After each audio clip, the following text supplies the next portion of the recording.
प्रदेश cabinet ने कई अहम फैसले लिए हैं, जिनमें मंत्रियों और विधायकों के वेतन वृद्धि पर मुहर लगी है। शराब पर उपकर बढ़ाकर 10 रुपए कर दिया गया। साथ ही 3 सालों से ट्रांसफर पर लगा बैन अब हटाने का फैसला भी कैबिनेट ने लिया है।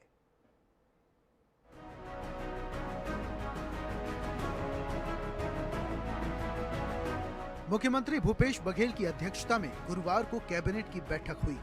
कर्मचारियों के हित में फैसले लेते हुए कैबिनेट ने कई अहम फैसलों पर मुहर लगाई है।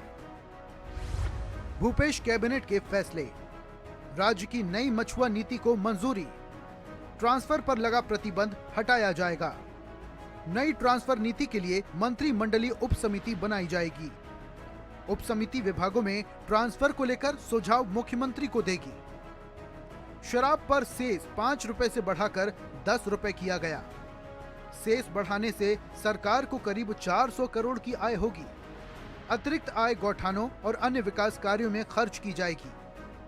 विधानसभा अध्यक्ष, उपाध्यक्ष, नेता प्रतिपक्ष और विधायकों का वेतन भत्ता बढ़ाने संशोधन विधेयक मंजूर होगा।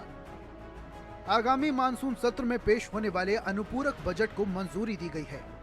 प्रदेश में स्वीकृत सहायक आरक्षकों के पदों को समाप्त कर डिस्ट्रिक्ट स्ट्राइक फोर्स के गठन के प्रस्ताव को मंजूरी। पुलिस विभाग के सहायक आरक्षकों के वेतन संबंधित विसंगति दूर होगी। प्रदेश के सभी सहायक आरक्षकों को नियमित वेतनमान प्राप्त होगा। सिटी बस संचालकों को भूपेश कैबिनेट से बड़ी राहत मिली है। सिटी बसों का 24 महीने से बकाया रोड टैक्स माफ किया जाएगा। 99.95 लाख रुपए की छूट प्रदान करने के प्रस्ताव को कैबिनेट ने हरी झंडी दी। भूपेश कैबिनेट की बैठक में 15 एजेंडों पर चर्चा कर कई फैसलों को मंजूरी दी गई, जिसमें सबसे अहम फैसला तबादलों से बैन हटाने को लेकर किया गया है। प्रदेश के शासकीय कर्मचारी लंबे समय से ट्रांसफर पर बैन हटाने की मांग कर रहे थे, जिस पर मंत्रिमंडल के सदस्यों ने सहमति जताई है। ट्रांसफर को लेकर जल्द ही एक मंत्रिमंडल उप समिति बनाई जाएगी, जो ट्रांसफर की नीति निर्धारण कर इसकी रिपोर्ट मुख्यमंत्री को सौंपेगी।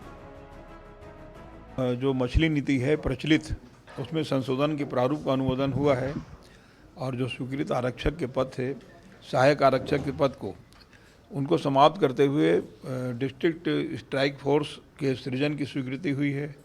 स्थानांतरण नीति के बारे में ये तय हुआ है कि मंत्रिमंडल की उप समिति बनेगी और मंत्रिमंडल की उप समिति उसमें सिफारिश करेगी कि ट्रांसफ़र में क्या क्या होना चाहिए, कितने लोगों का होना चाहिए और अलग अलग कितने साल वालों का होना चाहिए। तो ये ट्रांसफ़र नीति मंत्रिमंडल की उप समिति जो प्रस्ताव देगी, तो उसके आधार पर फिर वो नीति मुख्यमंत्री जी फाइनल करेंगे। इस प्रकार का निर्णय।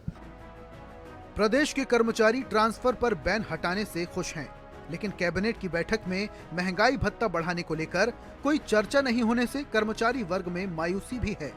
हालांकि सरकार ने नई मछुआ नीति, डिस्ट्रिक्ट स्ट्राइक फोर्स के जरिए भर्ती समेत अन्य अहम फैसले लिए हैं, जिससे रोजगार के साथ प्रदेश के विकास को गति मिलेगी।